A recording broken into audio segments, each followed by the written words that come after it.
അപ്പൊ ഡിജി കരയുന്നു.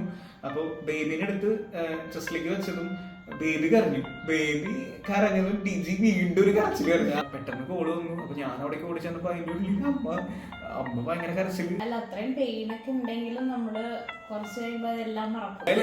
ഇതില് വേറെ ഒന്നും എനിക്ക് ചെയ്യാൻ പറ്റില്ല, ആകെ സപ്പോർട്ട്.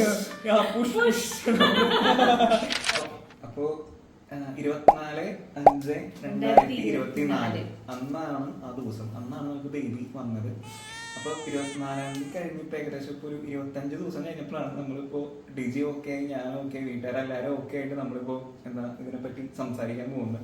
എന്താ പറയാ, ഓപ്പറേഷൻ തിയേറ്ററിൽ കയറ്റിയതിന് ശേഷമുള്ള ആ ഒരു ലേബർ റൂമിലേക്ക് കയറ്റിയതിന് ശേഷമുള്ള കുറച്ച് സാധനങ്ങൾ നമ്മൾ ഇതുവരെ കാണിച്ചിട്ടുണ്ടായിരുന്നില്ല, അത് കാണിക്കാനും പറ്റില്ല. അപ്പൊ അതിന്റെ ഉള്ളിൽ എന്താ നടന്നതെന്നുള്ളത് ഡിജിക്ക് അറിയുള്ളൂ. ഇത് ഷൂട്ട് ചെയ്യാൻ വിട്ട് പറഞ്ഞു. അപ്പൊ ഞാൻ അവരോട് ചോദിച്ചത് കളിമണ്ണ് സിനിമയല്ല, നമുക്ക് അതിന്റെ ഷൂട്ട് ചെയ്യാനായിട്ട് ഞാൻ പറഞ്ഞിരുന്നു. അപ്പൊ നമുക്ക് അതിന്റെ ഉള്ളിലുണ്ടായിരുന്ന കാര്യങ്ങൾ, അതായത് എനിക്ക് തോന്നുന്നു ഡിജി വെളുപ്പിന് തൊട്ടാണ് നമുക്ക് ഈ ഒരു പ്രോസസ് സ്റ്റാർട്ട് ചെയ്തത്.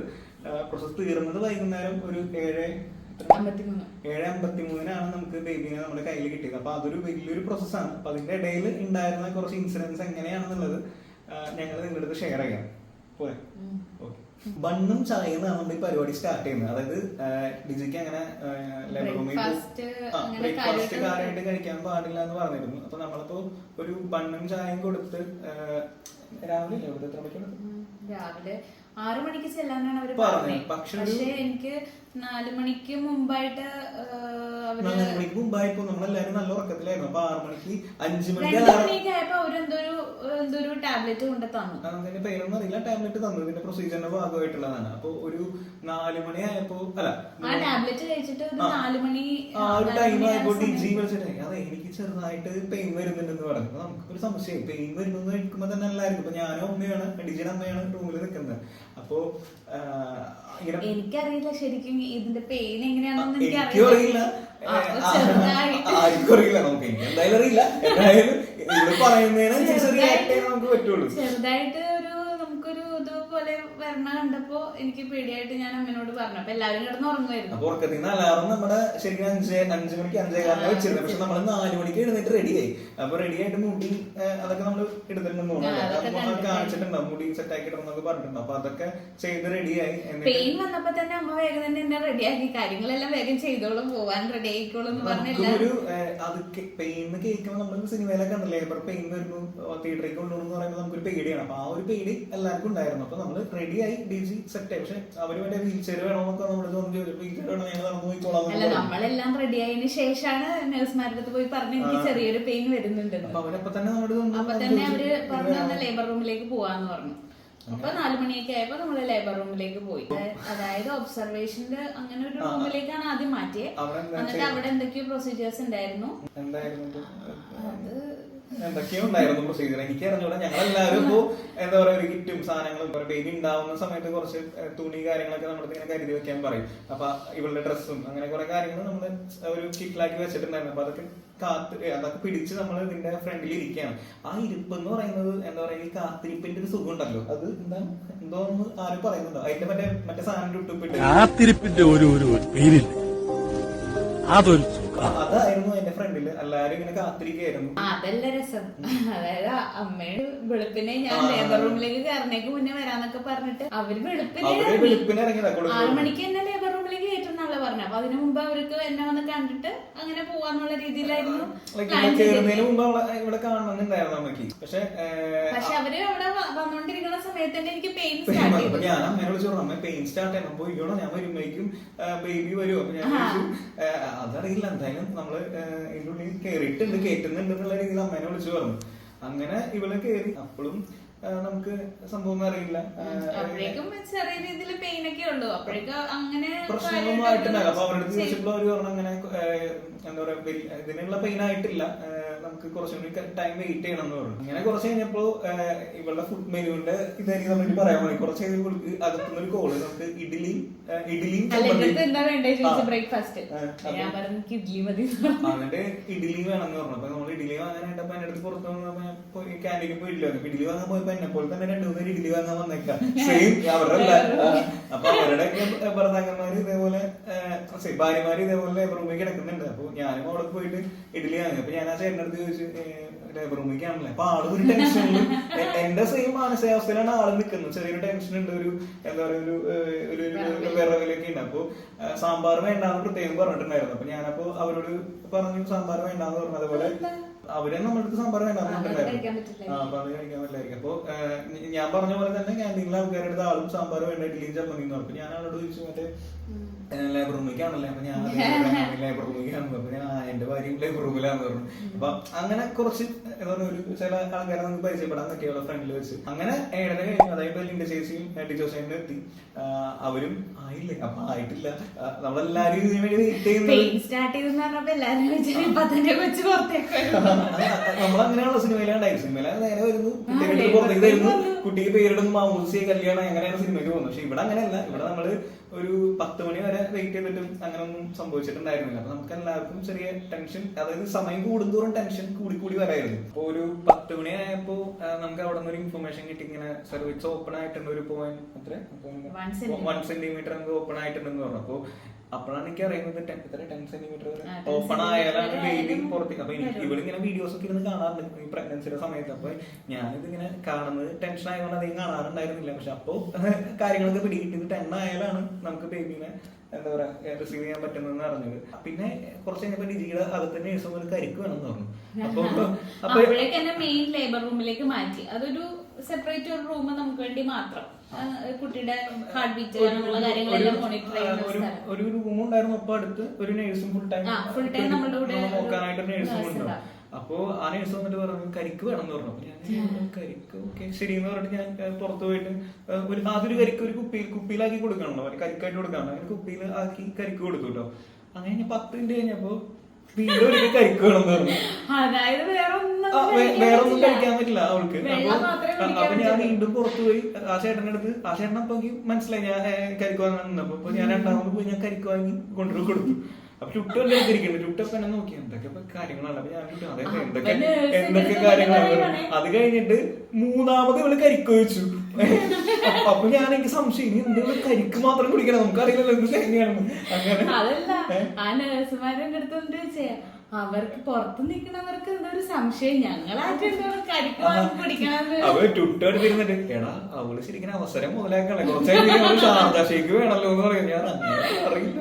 അങ്ങനെ 3ാമതും നമ്മൾ കരിക്കാണ് കൊണ്ടുകൊടുത്തത്. അപ്പൊ വേറെ ഒന്നും കഴിക്കാൻ പറ്റില്ല, അതാണ് അതിന്റെ സംഭവം. അതുകൊണ്ടാണ് കരിക്ക് കൊടുത്തത്. അങ്ങനെ കരിക്കും വെള്ളം മാത്രം കൊടുത്തത്. അപ്പൊ അങ്ങനെ കരിക്കൊക്കെ കുടിച്ച് ഇരിക്കണതിന്റെ ഇടയിൽ നമ്മളിങ്ങനെ കാണാൻ വിളിക്കും. അപ്പൊ ആദ്യമായിട്ട് കാണാൻ കയറിയത് ഞാനും അമ്മയും തോന്നുന്നു. അമ്മയും ഞാനാണ് അവര്.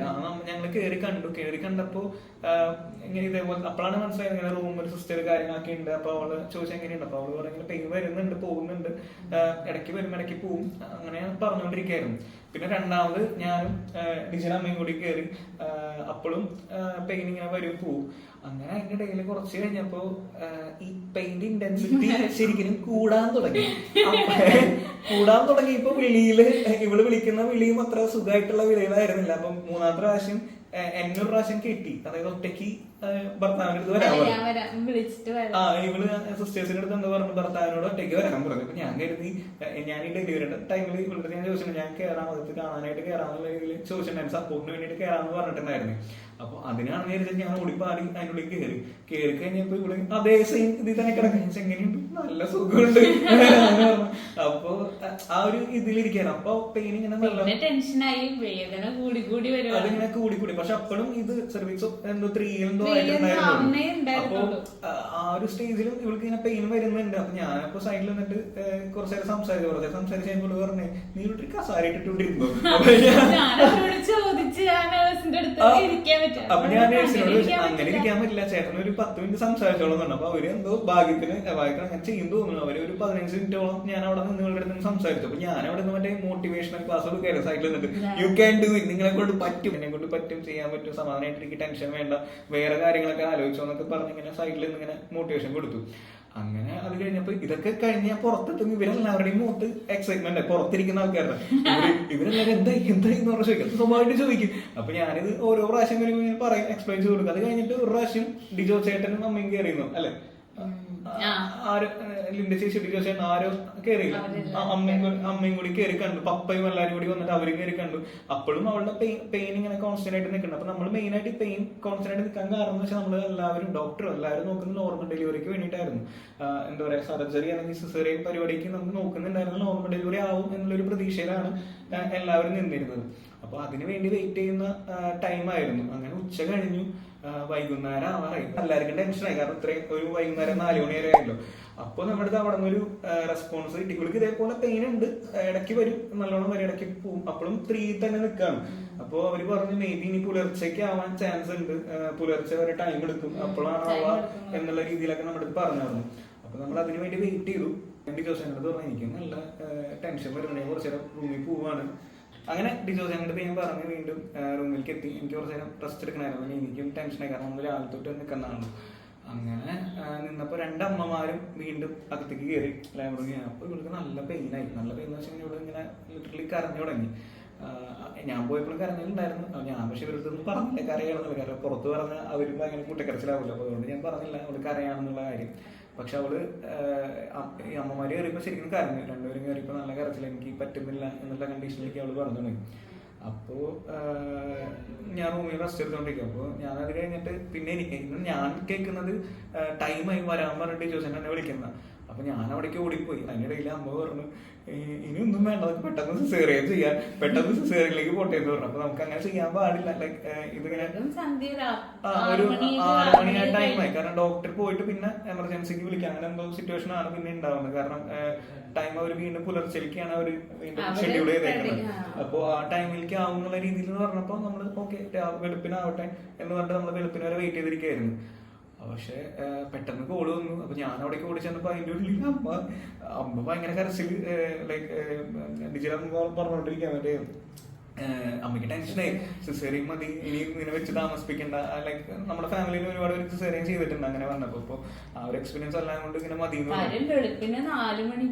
കയറിയതാണ്. അപ്പൊ അതുകൊണ്ട് പക്ഷെ നമ്മുടെ ഡോക്ടറും എല്ലാവരും പറഞ്ഞു വെച്ചാൽ നോർമലാണ്, നമുക്ക് സ്യൂട്ട് ആവുന്നത്, അതിന് അവൾക്ക് പറ്റും എന്നുള്ളൊരു കണ്ടീഷൻ ഉള്ളതുകൊണ്ടാണ് നമ്മൾ നോർമൽ തന്നെ ഇങ്ങനെ സ്റ്റിക്ക് ഓൺ ചെയ്തു നിന്നത്. അത് മെയിൻലി ആ ഡോക്ടറുടെ കഴിവുകൊണ്ട്. കാരണം സിസേറിയൻ ആയിക്കഴിഞ്ഞാൽ അത് ചെയ്യാൻ മേ ബി എളുപ്പമായിരിക്കും, പക്ഷെ എളുപ്പമാണെന്ന് എനിക്കറിയില്ല. പക്ഷെ പ്രൊസീജിയർ മേ ബി എളുപ്പമായിരിക്കും, അവർക്ക് അധികം പെയിൻ അറിയില്ല തോന്നുന്നു. പക്ഷെ അത് കഴിഞ്ഞിട്ടുള്ള ആഫ്റ്റർ എഫക്ട്സ് ഇത്തിരി ബുദ്ധിമുട്ടുള്ളതാണ്. തണ്ടൽ വേദന വരുന്നു, പിന്നെ സ്റ്റിച്ച്, അങ്ങനെ ഒരുപാട് പ്രശ്നങ്ങളൊക്കെ അതുണ്ട്. അപ്പം എനിക്കും ചേച്ചിക്കും പേഴ്സണലി സിസേറിയൻ വേണ്ട, അല്ലെങ്കിൽ നമ്മുടെ ഫാമിലിയിൽ വേണ്ട എന്നുള്ളൊരു ഇതിലായിരുന്നു ഇരുന്നിരുന്നത്. പക്ഷെ എന്നാലും അങ്ങനെ ഒരു സിറ്റുവേഷൻ വന്നപ്പോൾ എല്ലാവരും ഇങ്ങനെ പേടിച്ചിട്ടാണെങ്കിൽ പറഞ്ഞു പോയി ഇങ്ങനെ അത് വരട്ടെ, അത് ചെയ്താൽ നല്ലതാണെന്നുള്ളത്. പക്ഷെ അങ്ങനെ പക്ഷെ അവർ നമ്മുടെ അടുത്ത് പറഞ്ഞു കുഴപ്പമില്ല, നോർമൽ ആവാനുള്ള എല്ലാ സാധ്യതകളും ഉണ്ട്, കുറച്ചും കൂടി വെയിറ്റ് ചെയ്യാനുള്ള രീതിയിൽ പറഞ്ഞു.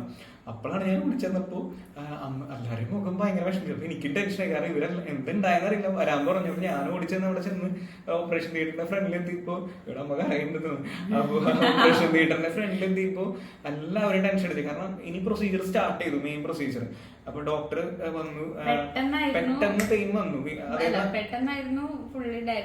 ഫുള്ളി സർവീസ് ഓപ്പൺ ആയുള്ള സിറ്റുവേഷൻ ആയി. അപ്പൊ ഡോക്ടർ വന്നു, എല്ലാവരും എത്തിയപ്പോ ഇവിടെ എന്റെ അടുത്ത് പറഞ്ഞിട്ടുണ്ടായിരുന്നു സപ്പോർട്ടിന് വേണ്ടി അകത്തേക്ക് വിളിക്കാൻ. അതിനു മുമ്പ് തന്നെ ഞാൻ അവിടെ നഴ്സുമാരോട് പറഞ്ഞിട്ടുണ്ടായിരുന്നു ഹസ്ബൻഡിനെ വിളിക്കണം. അപ്പൊ എന്നോട് എന്റെ ഫ്രണ്ട്സ് ഒക്കെ പറഞ്ഞു അതിനുള്ളിൽ കയറി കഴിഞ്ഞാൽ നീ തലയിറങ്ങി വീഴും, പിന്നെ നിന്നെ അപ്പുറത്ത് ട്രിപ്പിട്ട് കിടത്തേണ്ടി വരുന്നത്. പക്ഷെ ഞാൻ എന്തോ 2 കൽപ്പിച്ച് കയറാൻ അങ്ങനെ പേടി ഉണ്ടായെന്ന് വെച്ചാൽ പേടി ഉണ്ടായില്ല, കയറി അതിൻ്റെ ഉള്ളിൽ. അപ്പൊ അവര് നമ്മളെ നിർണയം സിനിമയിൽ മോഹൻലാലിന് ഗ്ലൗസ് ഇടിച്ച് മാസ്ക് ഇതൊക്കെ സാധനങ്ങളൊക്കെ ഇടിച്ച് വളരെ സെക്യൂർ ആയിട്ടാണ് എന്നെ കയറ്റിയത്. അപ്പൊ അതിൻ്റെ ഉള്ളിൽ കയറിയപ്പോ ഇവള് പ്രൊസീജിയർ സ്റ്റാർട്ട് ചെയ്തിട്ടുണ്ടായിരുന്നു.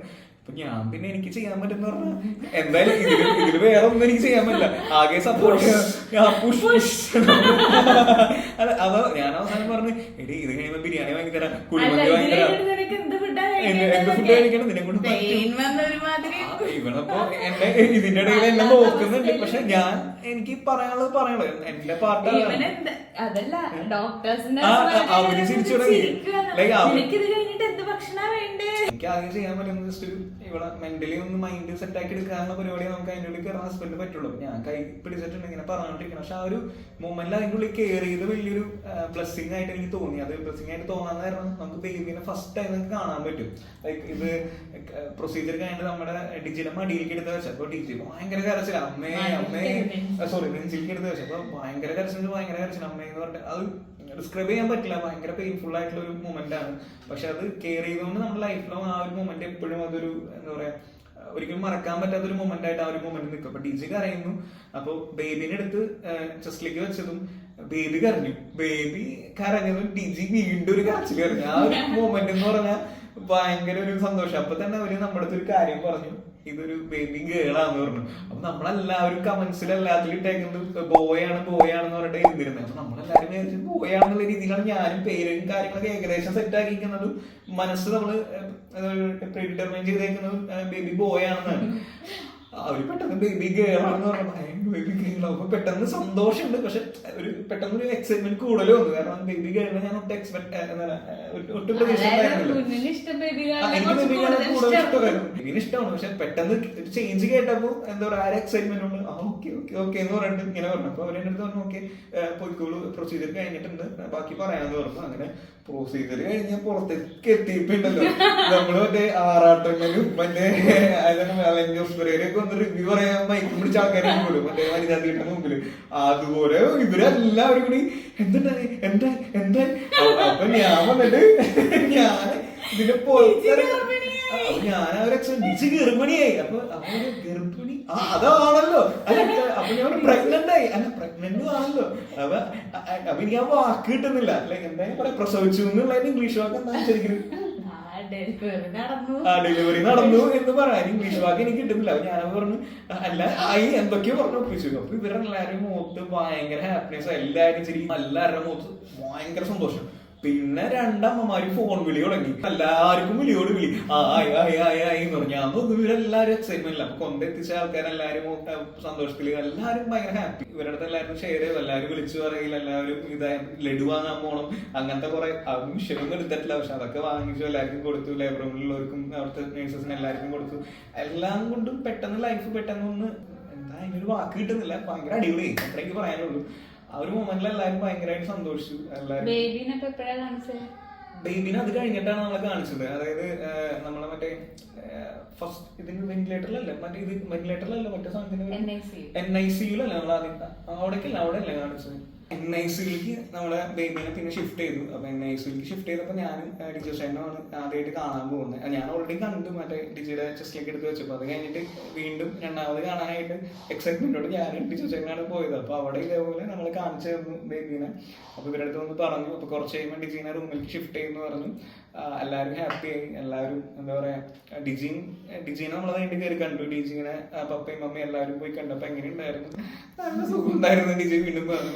അത് ഭയങ്കര ഒരു പ്രശ്നമാണോ, എനിക്ക് അറിയില്ല എങ്ങനെ ഇവരിത് എങ്ങനെ തരണം ചെയ്ത് പറഞ്ഞിരുന്നുണ്ട്. അത് എന്താ പറയാ ഇവർക്കൊരു ഹാറ്റ്സ് ഓഫ് തന്നെ പറയണം. അതൊരു വലിയൊരു പരിപാടിയാണ്.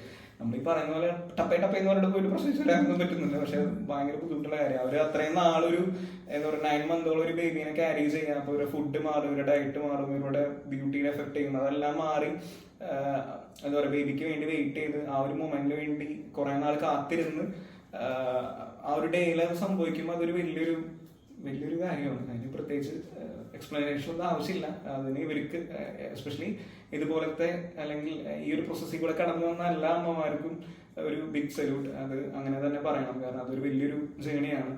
നമ്മളൊക്കെ ചുമന്ന് വന്ന് നമ്മളൊക്കെ വലുതാക്കി കൊണ്ടുവന്നതിന്റെ ബുദ്ധിമുട്ട് എന്താണെന്ന് ഇപ്പോഴാണ് കറക്റ്റ് മനസ്സിലാവുന്നത്. അതെല്ലാവർക്കും അങ്ങനെയാണെന്ന് തോന്നുന്നു. ഒരു അച്ഛനാകുമ്പോൾ അല്ലെങ്കിൽ അമ്മയാകുമ്പോഴാണ് അത് നമുക്ക് കറക്റ്റ് മനസ്സിലാവുക.